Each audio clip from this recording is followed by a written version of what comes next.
इधर ही आ रहा है, इधर ही आ रहा है। उधर से दिख रहा है क्या? हाँ उधर इधर ही आ रहा है ना। इधर का कौन सा नंबर है? कुछ नंबर 18 नंबर है ना भाभी?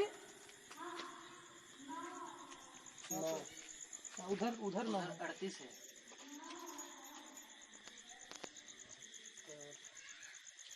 इधर का खुलता ही नहीं तो इसलिए 18 की बता बोले।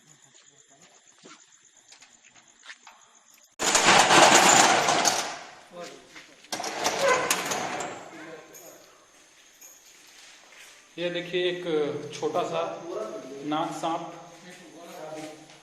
यहाँ घुस के बैठा हुआ था। आप लोगों का नजर कैसे पड़ गया फिर?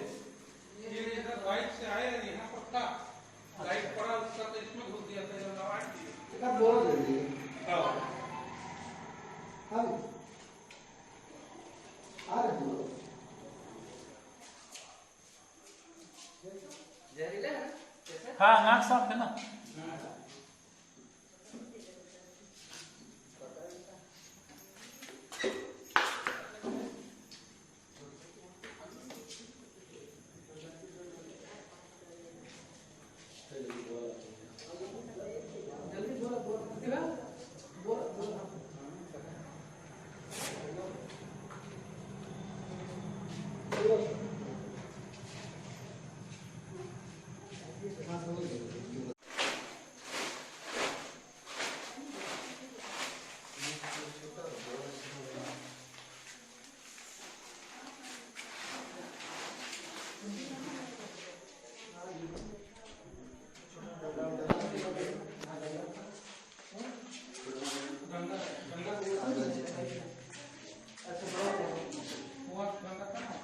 सौरभ छोटा सा कोई से छड़ ले।